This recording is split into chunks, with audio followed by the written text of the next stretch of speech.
Namaskar. Friends, we will discuss a topic: who is a rationalist and what is the proper implication of rationalism.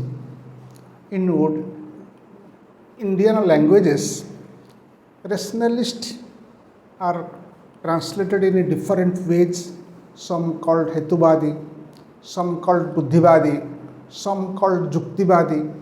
They are all synonymous terms. But in English, we use a single word that is called rationalist. Of course, rationalism, empiricism, skepticism, agnosticism, materialism, naturalism, they are all allied concepts. There is just subtle difference between any two concepts. And when we speak of rationalism, there should be a distinction between rationalism as it means in the literal sense and rationalism as a school of thought in continental European philosophy. In continental European philosophy in 17th century, a trend of thought, a school of thought emerged that is called rationalism in contrast to empiricism. That was on a different issue, and we are not going to discuss that type of rationalism which developed in Europe as a contrast to empiricism. Our topic is, in our day-to-day life, we say he is a rationalist. Then a question usually arises, what is rationalism then? Whom can we call to be a rationalist? To my mind, rationalism means those who accept the supremacy of human reason. When we say rationalism means accepting the supremacy of human reason, then here reason includes both experience and reasoning as well. What we know about the world? We know about the physical world by our experience.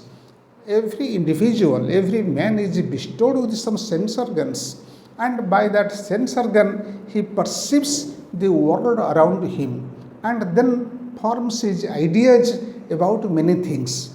So experience is the basis of all objective knowledge or all factual knowledge.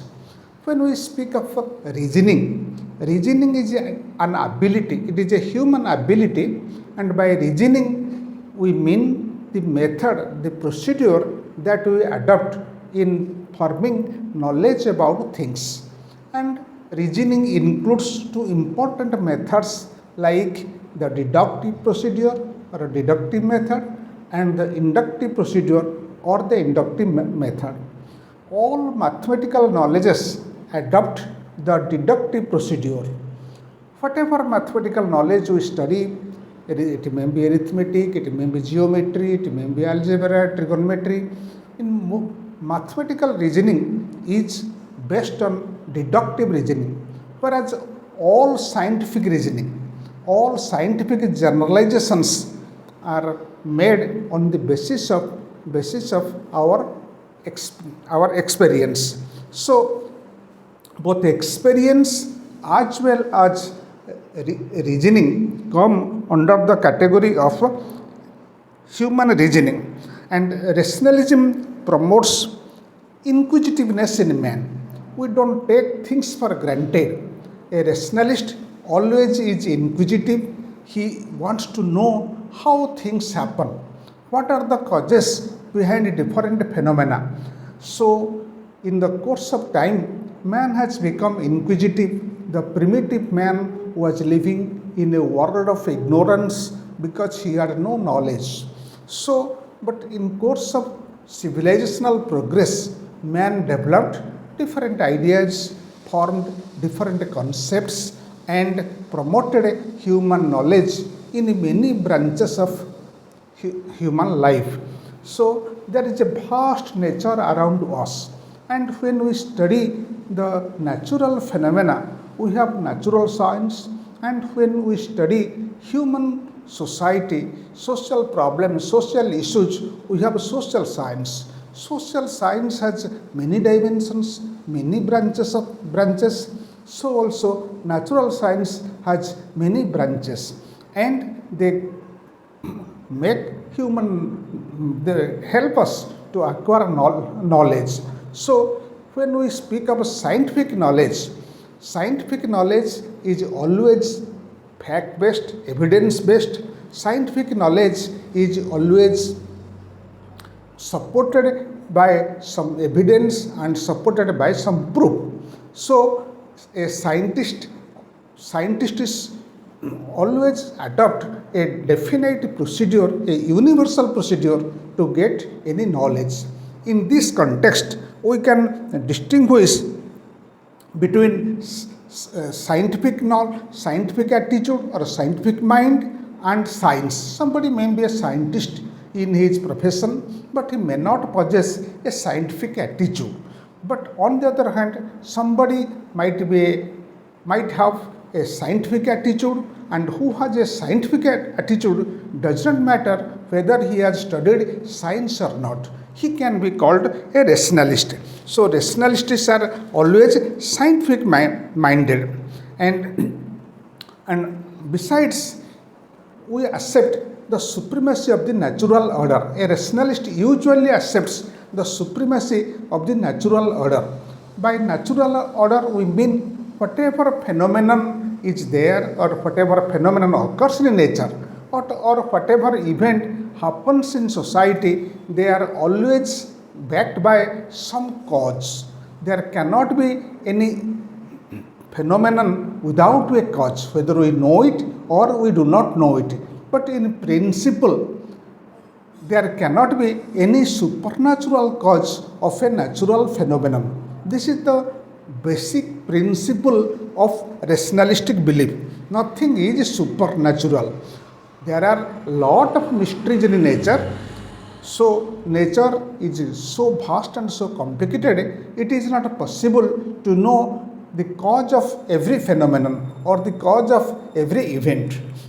But as civilization progresses, we are able to know the cause of many events which were not known in the past. So there are many events which we cannot explain with the existing knowledge. With the existing knowledge, we cannot explain all phenomena or all events of nature. But as we go on, as civilization goes on, what is not known today may be known tomorrow, and what was not known yesterday has been known today. This is a scientific process, and that always goes on. There is a difference between mystery and miracle. There is a difference between mystery and miracle in the sense nature is full with mysteries. Nature is abundant and so vast that there are many mysteries in nature. But when we speak of miracle, when somebody violates a principle of nature or a law of nature, then we call it is a miracle. And in principle, there is nothing called a miracle. There are many mysteries, but there is no miracle. By definition, we mean a miracle to mean that anything that is above natural framework, that is above the spatio-temporal framework, that is above the causal principle. But according to naturalism, any phenomenon that takes place in nature or any event that happens in society must be backed by some cause, and that is because of the fact that from a primitive state man has advanced to the present age. It is on account of his inquisitiveness, his quest, and his open mind. A rationalist always possesses an open mind, and with an open mind he becomes inquisitive and observes the facts, the events around him, and on the basis of his observation he formulates some laws, some theories, or he discovers some law. We say that in nature there are different laws. When we speak of a natural law, we mean it is it is a regularity, exceptionless regularity of nature is called a natural law. So in science we discover different natural laws which operate in nature, which govern the natural events. Similarly, we also build up different theories. By a theory we mean when we construct a hypothesis to explain some events, some phenomena, we call it a theory. So theories are man constructed to explain some difficult phenomena of nature. But in all these cases, there is nothing called supernatural.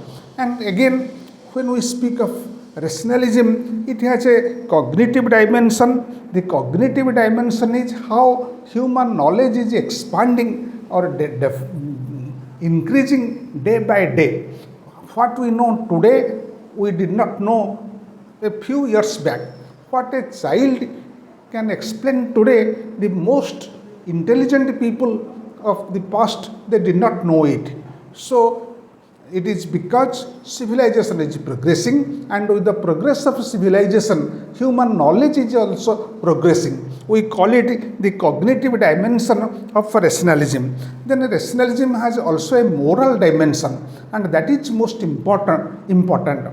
And with the man, by applying his reason, rationality, he can know what is right, what is wrong, what is good, what is bad, what is desirable and what is not desirable, what is socially good and what is social harmful. So we further, a rationalist always believes in the dignity of human life. Every individual has a right to live with dignity. That is a basic concept in the humanistic value of rationalism. So rationalism has an epistemological dimension or a cognitive dimension, and rationalism has also a practical dimension or a moral dimension. Then it can also have a pragmatic dimension, because any problem of human life can be sorted out, can be addressed by human endeavor. There is no God or no supernatural power to address human problems. So whenever there is any human problem, then man's reasoning, man's rationality, man's scientific endeavor tries to solve it or find out a solution for it. That is the basic principle of rationalism. So rationalists are basically, they are inquisitive, they have an open mind, they believe in the supremacy of human reason, they accept the scientific procedure as something universal to be adopted. So this is the very principle of rationalism develops, and knowledge develops, education develops, people develop a scientific attitude. Most of the blind beliefs, most of the superstitions will be over, and we know how superstitions stand on the way of human knowledge. Superstitions are detrimental to progress of human knowledge, and that is detrimental to civilization. So any superstition, blind belief, prejudiced mind, closed mind, they are anti-civilizational values, and because they stand on the way of civilizational progress, they stand on the way of development of a culture, they stand on the way of developing humanistic values. So in a sense we can say all humanistic values and rationalistic values, they are civilizational values and they promote human civilization. Rationalists always try to develop human knowledge, try to mitigate human suffering by their own effort, and they try to develop humanistic ideals for a happy world, for a better world. Thank you for this session.